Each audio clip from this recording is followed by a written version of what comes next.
Okay, well, good evening all. Welcome to the Kennebunkport Growth Planning Committee's December 6, 2022 meeting. It's our first meeting since the election, and I would like to thank all of you who went out and voted, whether you voted for the plan or against the plan. I appreciate your vote, and I'm certainly happy that the plan passed the vote of the town people. So appreciate your vote of support for the work and effort that these folks all before you put into preparing that plan, along with the help of the consultants and Werner's team. So a big thank you all, and a big thank you to the team. Everyone contributed. It was a lot of work over a 2-year period, and I think we put a very good product out. That hopefully is something for other towns to look at and maybe emulate in some manner. So thank you. So we'll go around the room, introduce ourselves. I'm Dan Saunders. Paul? Paul Hogan. All right. And those in the room who I just lost you, I just see Paul now. So if you could just go through left to right, maybe Werner, I think you were on the far left. All right, Werner Gilliam. Hi, I'm Michelle. I'm the new planner. Liz Hi, Michelle. Johnson. James McMahon. Hey, James. Hi, Liz. Hi. All right, thank you. So for the agenda, which I just had up, and now I lost. Okay. So the first thing we have on the agenda item is a review of minutes. And since I'm away, I will take minutes for this evening. So review of minutes for August 2nd, 2022. Have any comments on those? Hearing none, do I hear a motion to accept them as written? Make a motion, we accept them. Okay. Second. Second. Any other discussion? All in favor? Aye? Aye. All right. Thank you. All right, so next up on the agenda is an update on the comprehensive plan status. So we can get the official election day results, state deadlines, and potential for state prescribed revisions. So we'll see what that's all about. So Werner, you want to start us on this conversation? Sure. And we'll wind up, Michelle and I will kind of split this topic up a little bit. But first, Okay. I'd like to just, introduce Michelle Radley to you all. It feels like she's been with us in the office quite a bit, but yet realizing this is the first meeting that you all have had opportunity to meet Michelle. She takes Eli's position, who moved over to City of South Portland in a planning position. Michelle comes to us from EcoMaine, and it's been a pleasure having her. She's also a USM Muskie grad with her master's in planning as well. She also teaches a class too, so she's she's Very good. She's a prof. So. So we've got a lot to live up to here. Very good. Well, you got some older students here. Right. Always willing to learn. Right. Yeah, we can all be taught something. Exactly. So I'll let Michelle just talk a little bit about what the election results are. She's been in touch with the folks at the state. There's not a significant amount to report on that, but what we have we'll share, and so that everybody knows where things stand. So, Michelle. Okay. Great. Thank you, Werner. So the comprehensive plan did pass 1,798 yes to 472 no. And in respects to the state deadlines, in terms of review, completeness was due on 11/16, and consistency review was due on December 2nd. We have not heard back from Tom at this state just yet. Again, we have been reaching out to him and being in touch, but that's where things stand right now. Okay. So just yeah. for, So they're behind? yeah, I think that's, Yeah, right. that's a bit So of an do we know if that's understatement. workload, or I'm assuming it's workload, right? Yeah, well, right now they have one guy at the state who's reviewing comp plans. And when you look at their list, you know, they have a significant amount of comp plans that have been going through the process there. I don't think all of them are as extensive and as large as ours, but, you know, it's not a small task to review a comp plan Sure. for a Absolutely. community, and give meaningful feedback. So, Yeah, so we're just, we're sitting back and we're being patient, and okay. once we have some, you know, once we have any additional feedback, we'll share that. So, process So wise. they don't have anything there that says, you know, we're roughly 6 months behind, or, anything to that We know degree? we're close up in the queue. I mean, there is a queue that Okay. you can look at. And so, you know, there's, what do we have, like maybe 2 other communities that may have been ahead of us. Yeah, looks like Saco is going to be reviewed and then we're Yep, than next. us, so, yeah, Okay, yeah. So we're close in the queue, so. okay, good. Thank you. Once we have something, we'll pass that info along.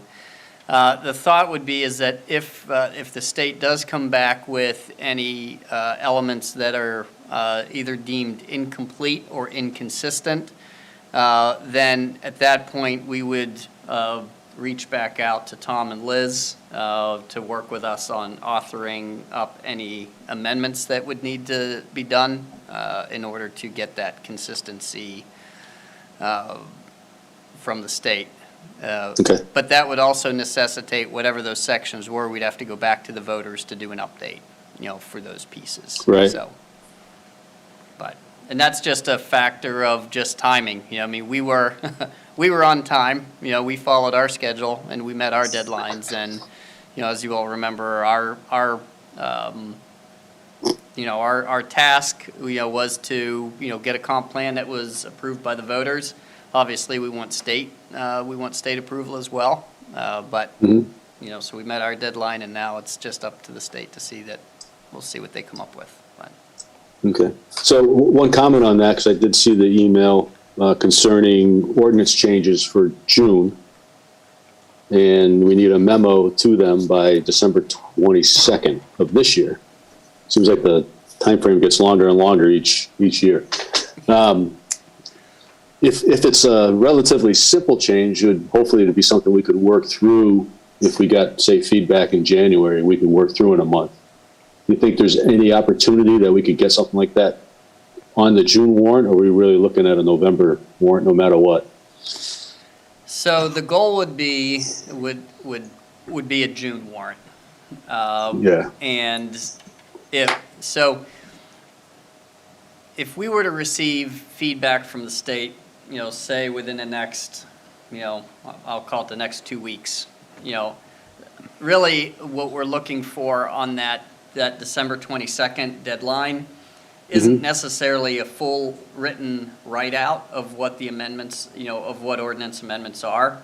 You know, this is more of here's a formal list of things that are, you know, that are coming down the pike, you know, that need to be considered. And so December 22nd doesn't necessarily mean that everything's drafted yet. Right. It's more of, you know, this is a list of items that we anticipate we're going to have on the warrant for June. So that's a heads up. That's Basically, right. okay. Yep. All right. All right, so it'd still be challenging, though, depending on how quickly the state gets back to us and what kind of level of modifications are required or revisions. Yeah. We'd have to get it done fairly quickly in order to hit June. Otherwise, we're looking at a full year, which is unfortunate. Yeah. Okay. But we still move forward with what we have because it's approved by the voters. That's right. Yeah, there's nothing that prevents us from, you know, from moving forward with what we have. You know, that's, Yep. you know, that's our local charge, and so we just start moving on with it, so. Okay. Thank you. All right, so any other questions on the comprehensive plan status from the members? Okay, hearing none. So feedback and discussion on the comprehensive plan website is number 3 on our agenda. Yes, so, and this is, I think really just a conversation to have, with everybody. So, I mean, we've got a really great website, that has all the comprehensive plan information on it. And, as we move forward, I'm assuming you all would want to keep that website up and running. And so I think that's really is the question, do you want to keep this, do we want to keep this more dynamic website going and alive and active? Or do we want to take essentially the PDF version of the comp plan and have that as, the plan that sits on the town's website? So, we're happy to pursue either option. If it's dynamic, who's going to manage it and what's the cost behind that? Well, that's a good question. I don't know what the cost associated with that is. Or is it Ultimately, internal? The town would wind up, would take over the management of it, once we're contractually complete with Tom and Liz. And so, we would then just take that over. Ultimately, I think we would, we'd probably leave it pretty close to the same way that it is in terms of it's a tab that you access. And there really likely shouldn't be any kind of ongoing maintenance necessary with Right. that. But, likely just a cost associated with it, so. Okay. Which we'll investigate, and if we, and add that to the budget, if that's the direction the board wants to go. Well, I would certainly recommend we keep it for now, especially as we're waiting to find out whether or not the state approves it, because if we do have to make modifications, we certainly want to use that tool. If we're looking to look for some feedback from the townsfolk on some modifications that we need to make. I think it's a great tool for that. So that's for sure. Let's leave it for now. Once we get an approved state plan, we can have a discussion whether we trim it down or we modify it in any way. But it's, at the moment, I think it's fine long-term as well. But if we find out that it would be very costly to maintain it and keep it, then we can have a discussion on that. If it went, would there not be a link to? One thought, when we started out on this process Town website? a couple of years ago, we didn't have much in the way of data to tell us what had been enacted or not enacted or revised by departments and committees from the prior one. So one reason for having a dynamic website would be, to include a tracking tool so that you would see that the planning board was challenged with doing X, Y, and Z. And, you could track it and post it and, people, including ourselves, would be accountable. That's the dynamic part of it. It seems to me the document doesn't change. Right. The comp plan doesn't change. But, it could be changed, but it's the activity that flows from it that it would seem, have we learned our lesson that we haven't done this in the past and we should? Yeah. Good point, Paul. Yeah, I like that. There's probably an easy way to update the website and keep it tracked, and probably adding the domain under a subdomain under ours is probably not that expensive. Yeah. To do it, Yeah. But the challenge is to track it. Nobody in town tracked it.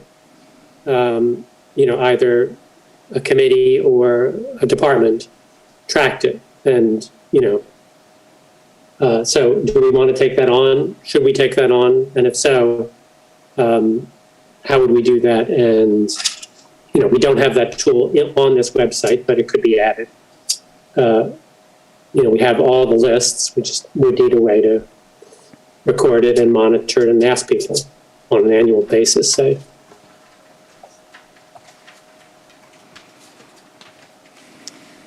Well, I would suggest that we are probably the best group to track it. It's our work that we then, engaged all our colleagues on the different boards and departments to get their feedback on the strategies and our goals. And they've accepted those. We reworked some of the goals. And so I think we're really in the best position to sort of track that and kind of reach out to the departments and the boards on a periodic basis and ask for updates.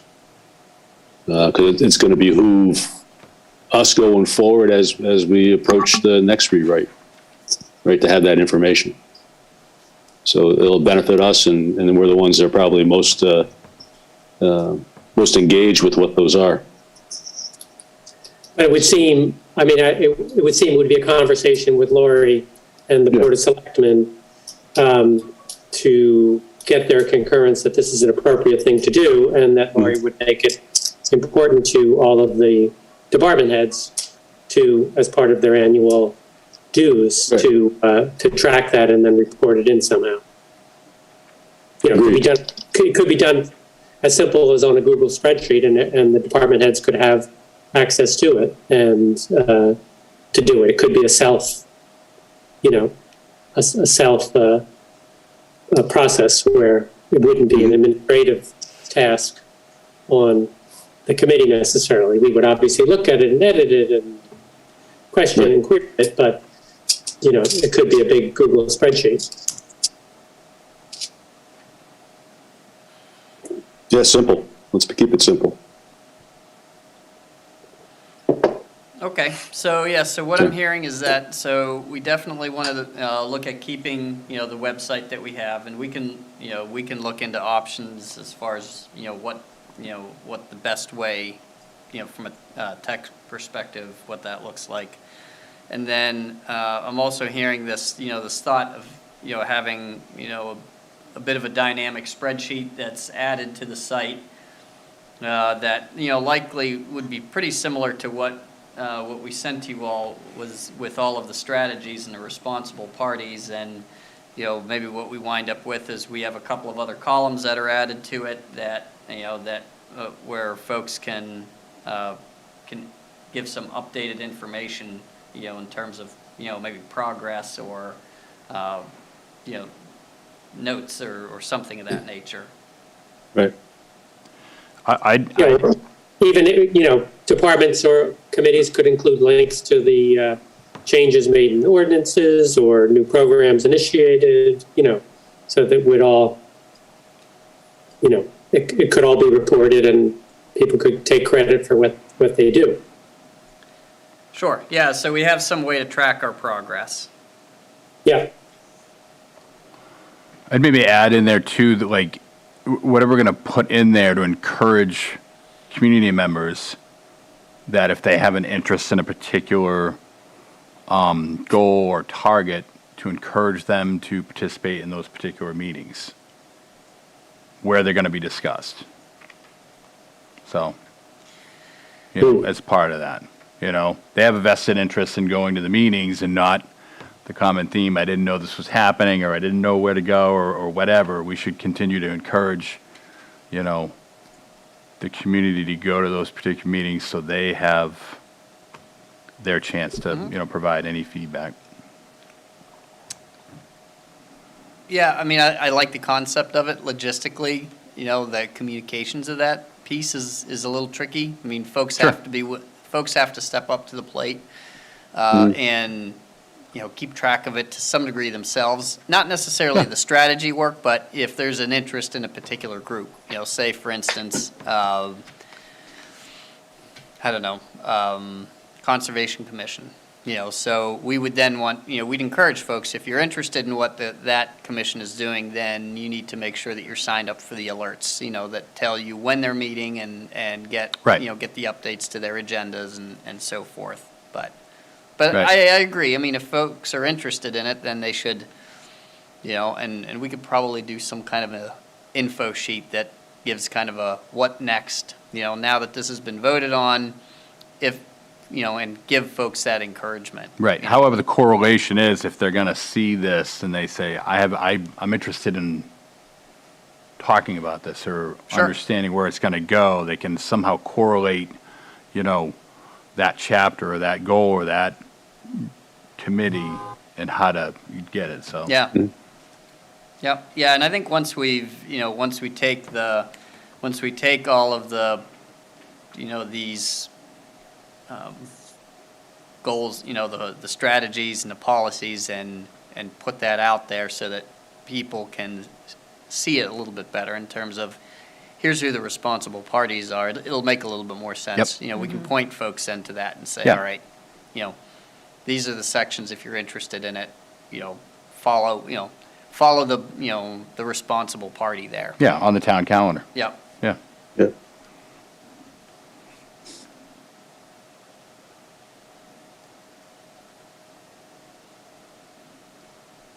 Okay.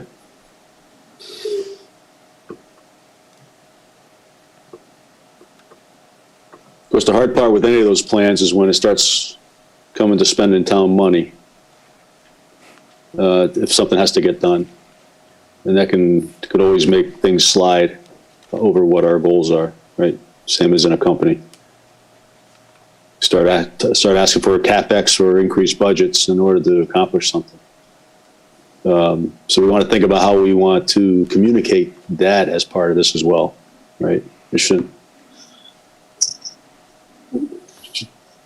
because it affects more than just the specific board that took on the task, right? It's the budget committee and the rest that would get involved to help to get something through, right? Yeah, but something either happens or it doesn't. And all we are responsible to do is to track it and not to make excuses for or No.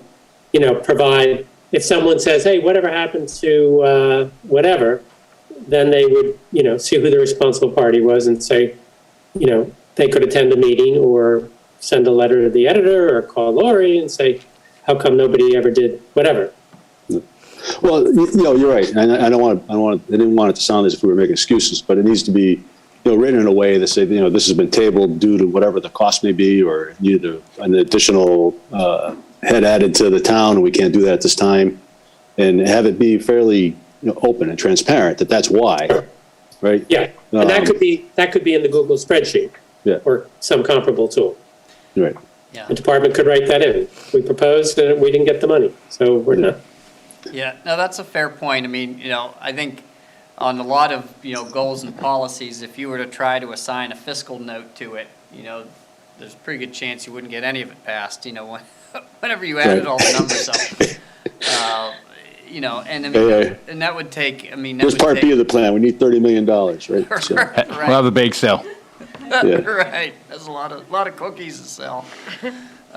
yeah. And ultimately, you and that's the thing, you wouldn't want the focus to primarily be on that. It's whether or not you philosophically agree with, what the goals are.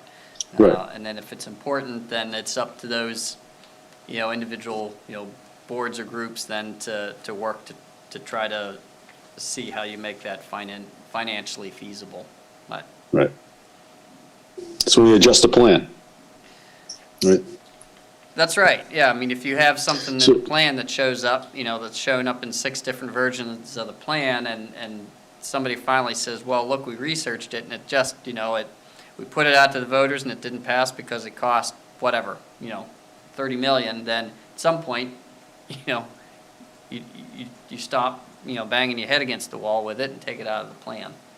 Right. But, So having said that, is that something we want to encourage as sort of feedback to us?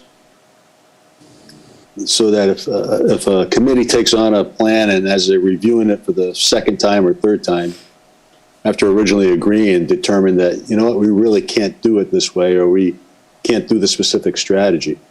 Should we, I don't want to say require, but ask them to let us know that, to come back to the, provide the growth planning committee with some feedback as to why that's not possible. For 2 purposes. One, to make sure that we understand each other, what was written and what we believed we were saying and what they are interpreting it as, just to make sure there's not a communication breakdown. But then secondly, as you said, okay, this is, we haven't been able to get this done in five copies of the plan, 5 drafts of the plan. Maybe we need to change this strategy to accomplish the goal. I think it's probably, I think you're going to find more success if we charge the committees to do that. There's the wants versus the needs, and,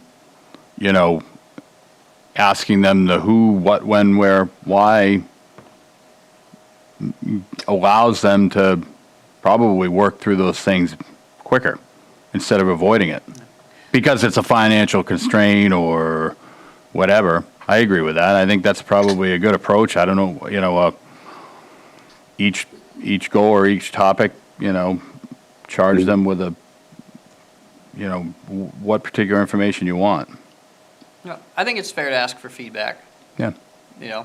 like, Well, do you actually, I guess I don't understand the process. The last plan was adopted and it stayed in place.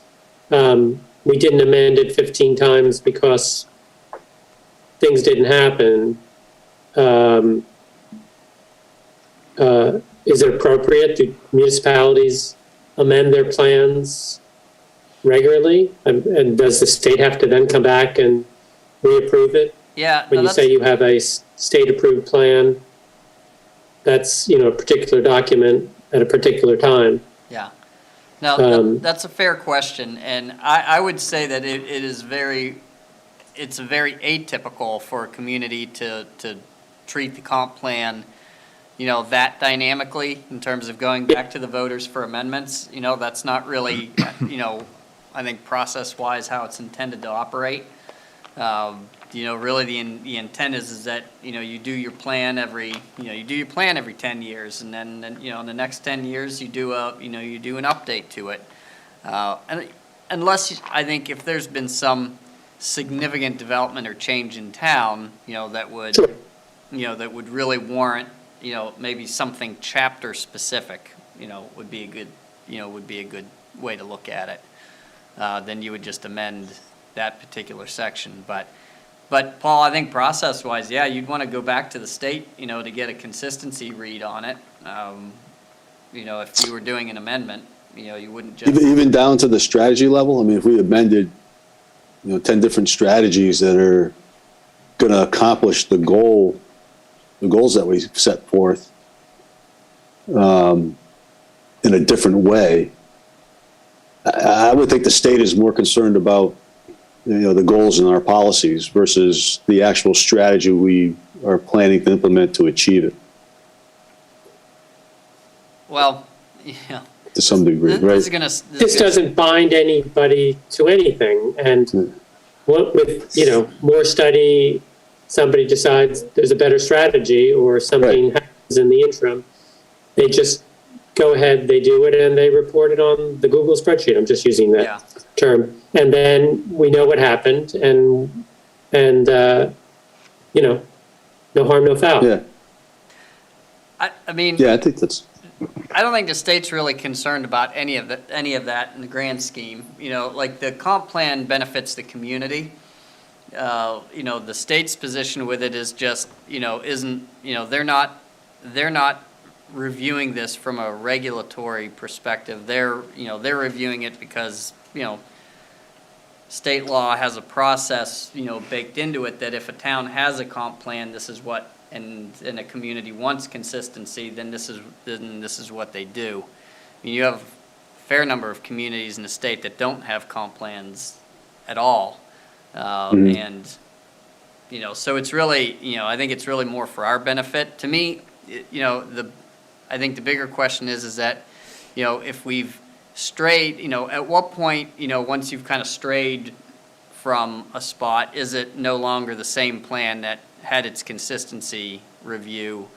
And for purposes of saying we have a consistent plan, like, I don't know where that line is. Yeah. I also don't think it's something that communities are really doing. So, I don't think we have to think too hard about, about if if the end result is somewhat different than what the strategy envisioned. Yeah. I would agree with that. I think if you're,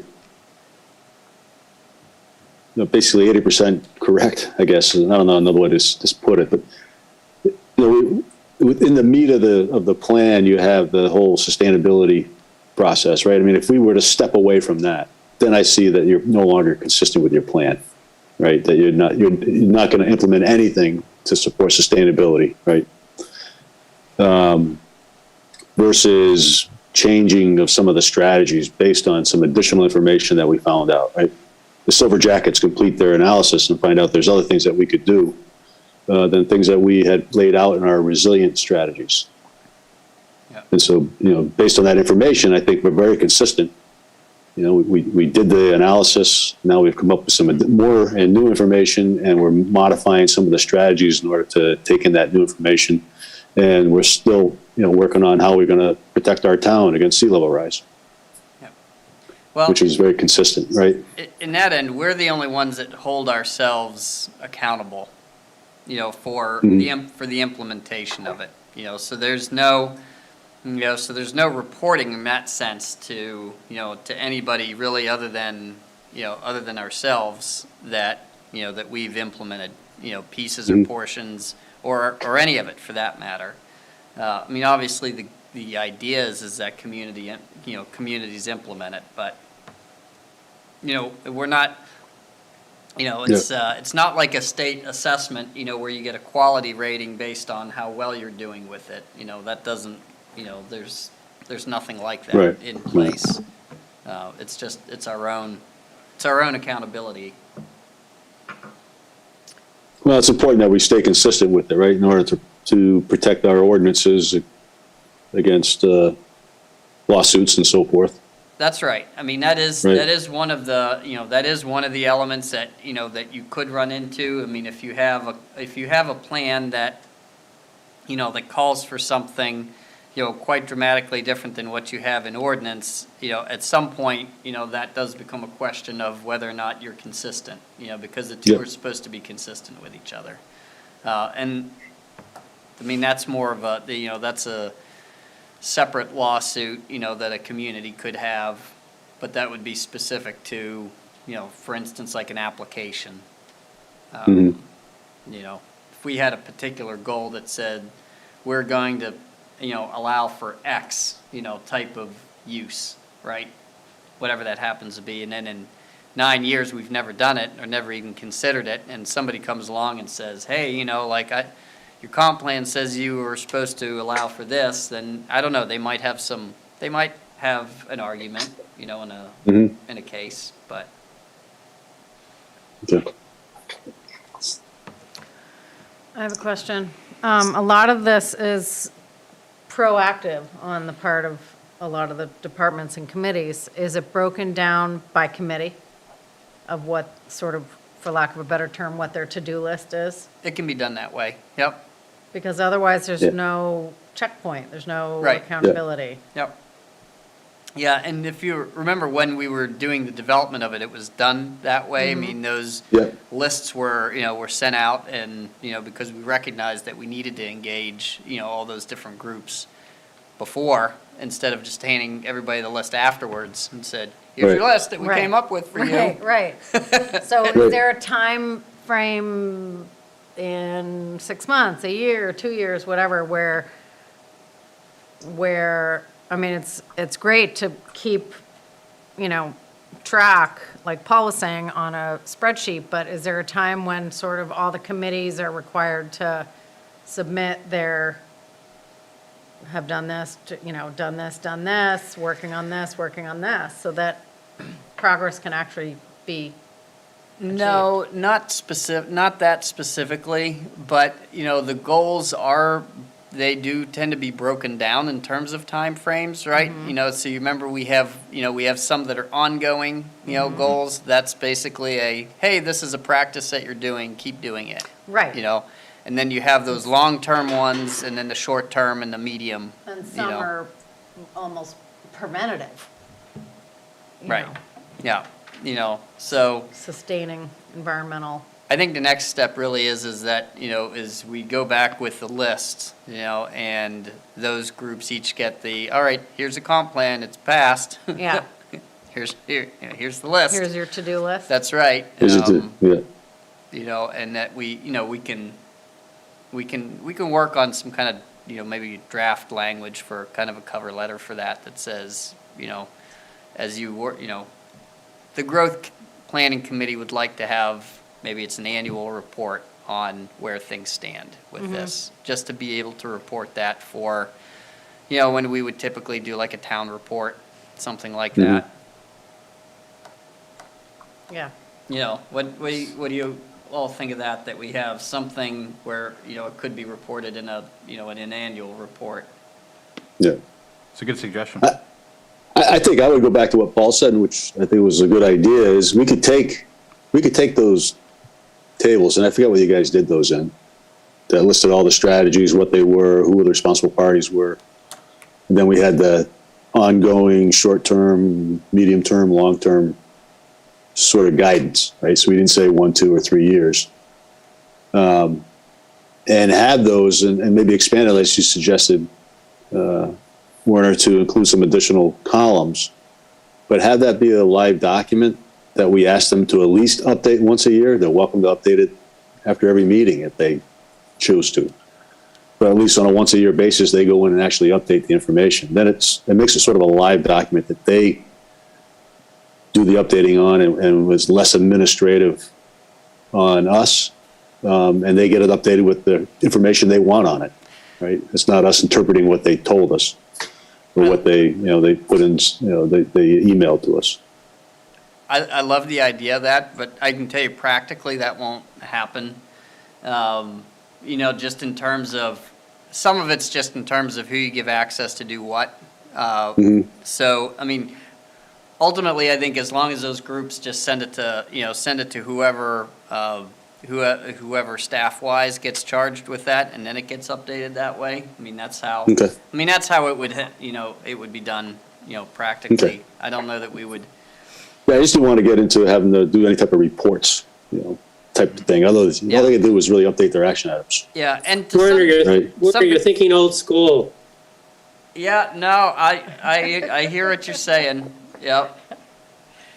Got to go with the times. The whole world is using these instruments. I hear you. Yeah. Yep.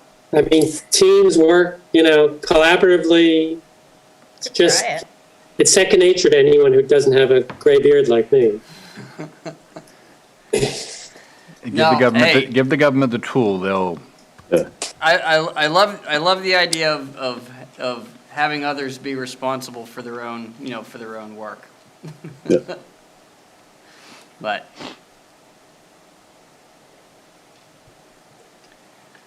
yeah. There's a lot of gray beards in our town, though, unfortunately. We're an older town, as we saw in our dynamics, so. Yeah. Speaking of those dynamics, I wonder if there's a way we paid for, good money for these fact sheets. And, we're looking for content for, town newsletters, and, some of these are really interesting. The historic, the recreational, the housing, these facts that they're really graphically easy to understand. Whether there was a way we could, put them out there periodically, either from us or include, one of them each time there's a town newsletter. They're really very, very, and otherwise the number of people who are actually ever going to see this interesting information is rather small. And it kind of is a common set of understanding about where we are and who we are. So you're talking about each one of the slides? Yeah, I'm looking at, I was just scrolling through to get down to the strategies and stuff, and I passed through the fact sheets again. Yeah. We call them a few things you may not have known about Kennebunkport, the fact sheets. And there's, 10 different ones. 1, 2, maybe 12. Some of them, may not be so interesting, but others are very interesting, I would think. Yeah, no, I think that's a good idea.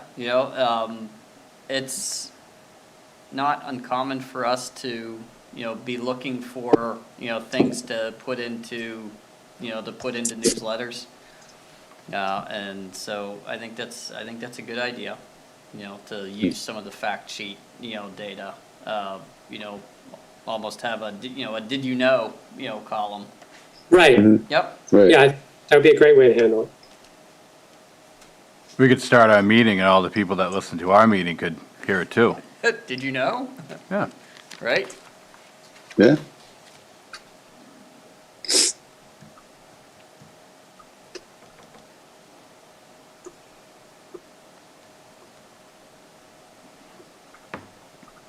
Yeah, I like that, using the Excellent. fact sheets for that. Okay. Good discussion. Where's our agenda?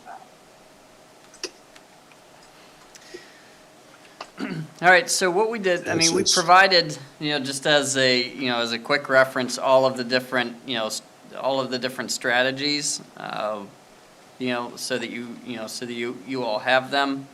I think we have some, direction, in terms of what we can come back to you all with in terms of what we want to do with the website, with looking at, where we add, some type of, dynamic sheet, to where we can track progress with, with the goals and the strategies.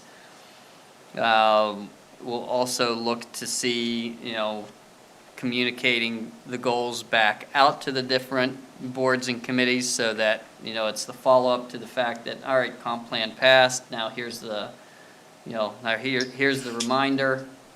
Mhm. And then we can run just the, a draft letter, past you all, just so you know what we're doing, with that. Okay. So, yeah, so. I Sounds think good. That's good feedback.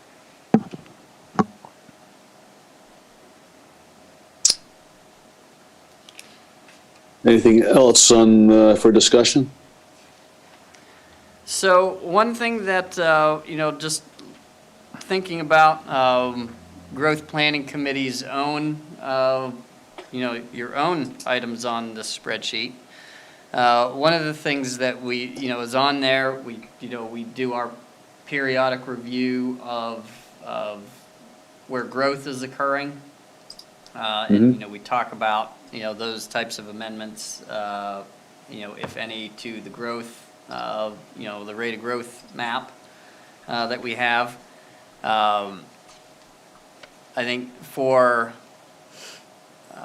for a future meeting too, we can have a discussion on, a more detailed discussion on what some of the potential implications of LD 2003 are. That's the housing bill, that was put into effect this past year, that has Yeah. some significant implications. I'll be doing an update to the Board of Selectmen on Thursday, regarding that. So if that's something that you all are interested in, after that I can provide a copy of the, of the memo to you all. It should already be in the Selectmen's, packet. But in there, I've looked at the different elements of, of the LD, and then I've provided some, here's what I think our next steps are. Here's what we know is occurring at the state level, and then just some recommendations on, moving forward. So, Okay. if you all would like for a future meeting, I can talk about that a little bit more. We can also, I initially put together a PowerPoint presentation. It was very text heavy, that I think would put most people to sleep, but you all may find some interest in that, because it does get into some minutia of land use, and, I think if you look at it, you can see where communities are struggling with the interpretations that come with it, as well as trying to understand what some of the implications are, and then also how to practically incorporate it into ordinance, and then also just administer it, so. Okay.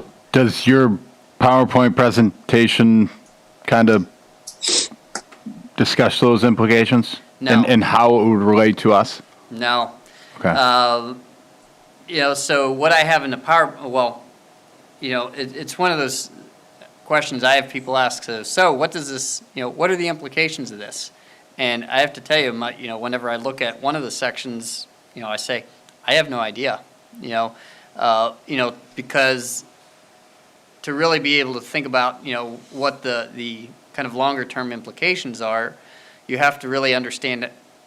You have to try to, do a little bit of a build-out scenario with it. And there's some real complexities to the law that are somewhat contradictory, that it's pretty tricky to try to say, here's what could potentially happen, in a more minute sense. I can talk about it broadly. Right, well, that's what I was going to suggest. Does it make sense, if we're going to have an opportunity for a meeting to do that, is there like a handful of broad implications or scenarios that we can present to the viewers and us to kind of understand where we're going to lead to? So one of the reasons why we don't really have that yet is because the state, so as part of the implementation of this, of this law, is the state is required to put this through what they call a rulemaking process.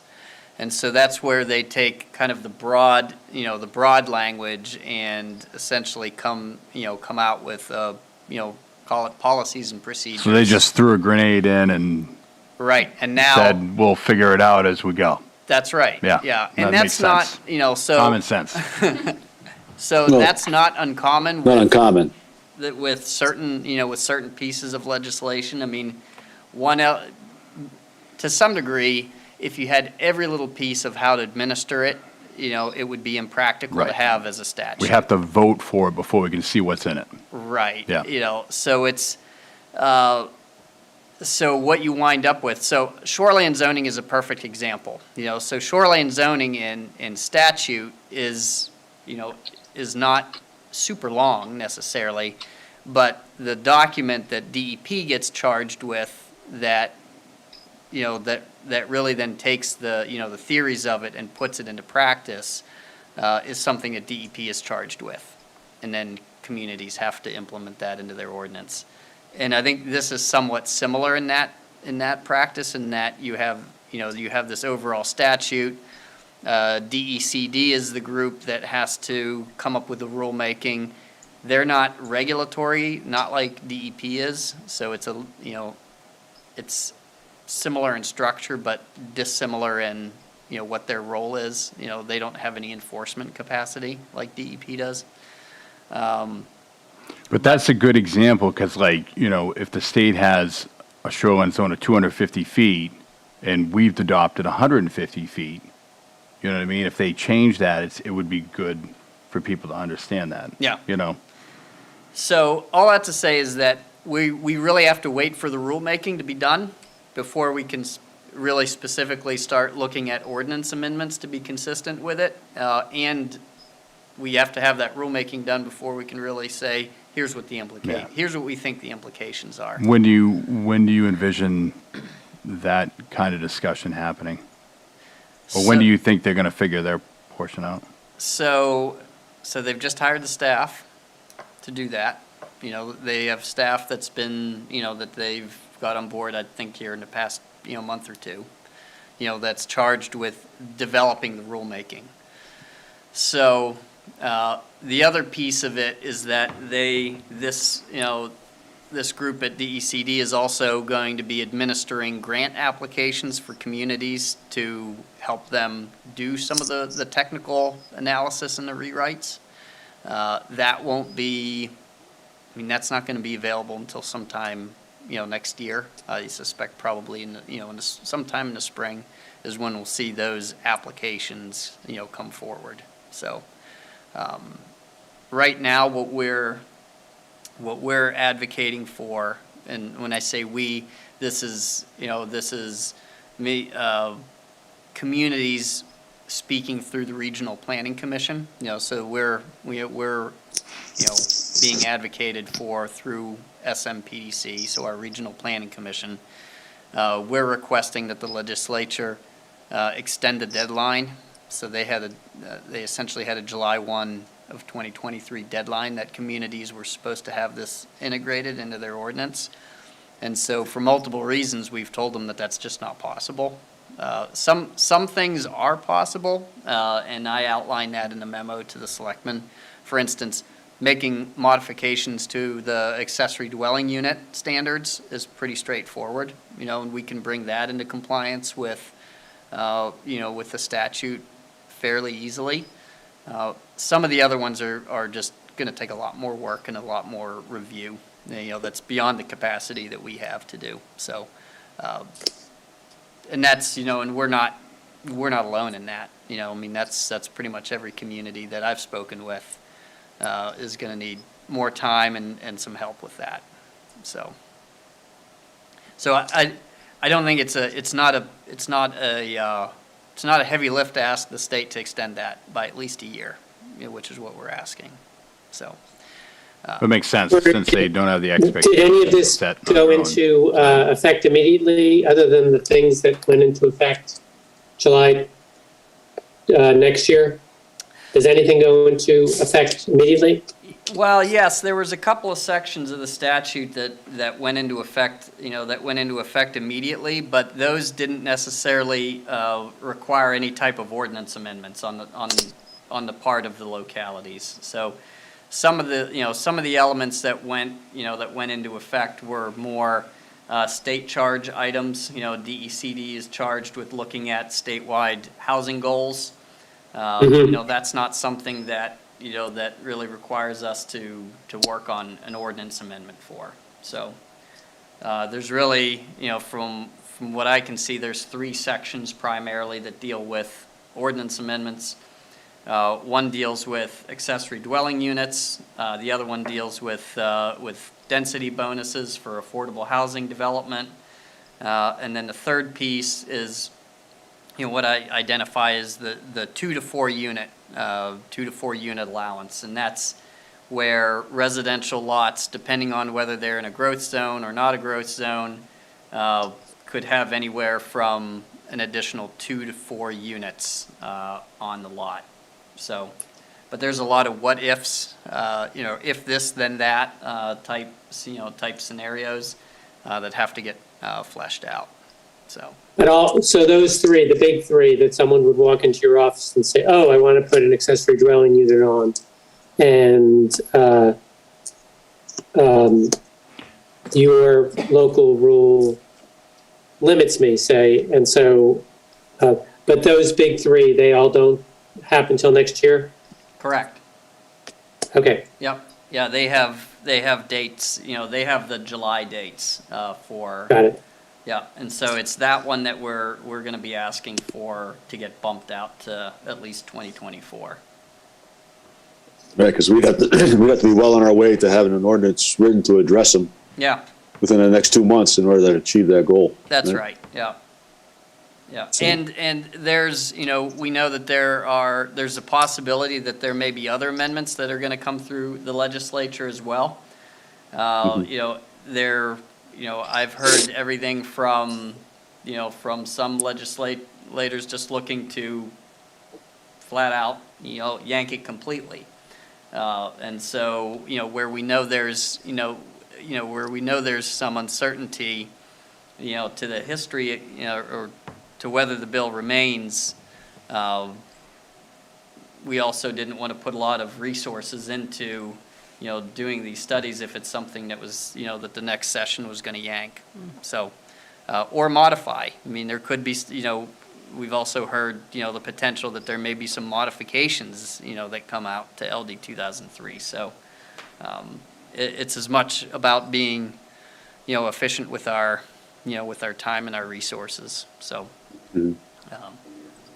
And this is a bill too, that, because it's through DECD, it doesn't have the same type of teeth like shoreline zoning does.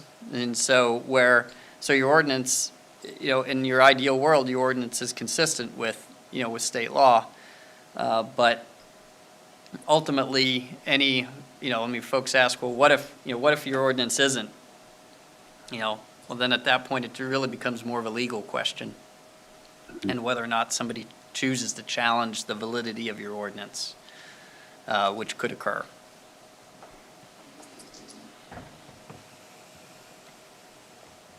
Okay. Yeah, I'd like to see the minutia, your Okay. version with all the minutia. Sure. Yep. Yeah, Yep, we can play around with that at the next meeting if you all would like, so. It's posted. I just read it. So, All right.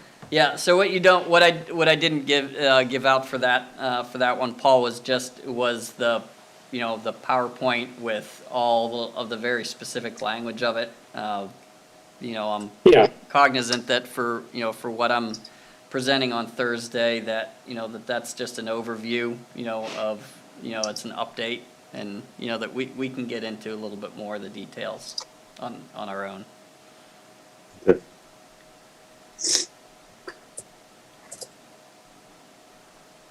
All right, very good. So, any other topics? We've covered our agenda items.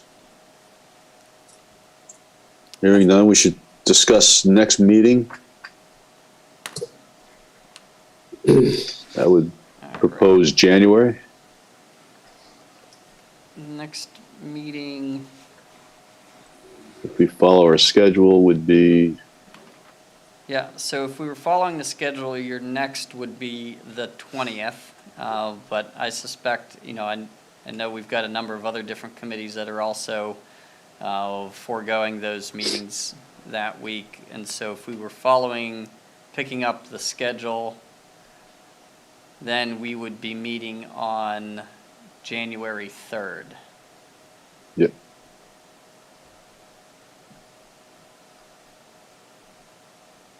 How's that work for everybody? good. Okay, works for me. Okay, Okay. Okay, sounds good. We'll plan on that next meeting for January 3rd. And then will we continue to meet the first and third weeks of the month, or sort of up for discussion? Yeah, that's up for discussion. We can, depending on really what we need to be working on, we can do twice a month, or we can, drop it down to once a month. So, yeah. Okay, let's see where things go. I mean, hopefully the state is able to get through our plan by end of December, and we'll know where that stands. yeah, It may require us to work a couple of months, 2 weeks each month, or we may find out that we can make some change to the schedule. yeah. Yeah, no, I think that's a valid point. If we wind up with amendments that we have to work on, then I think that's probably going to bump us to twice, a Yeah. month. If not, then, I think once will probably work.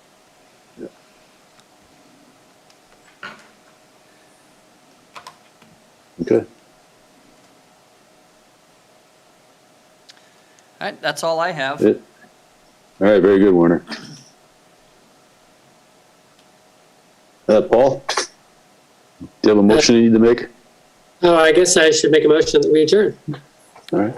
Second. Do I hear a second? All right. All in favor? Aye. Aye. All right. Thank you all. All right, thank you. Thank you.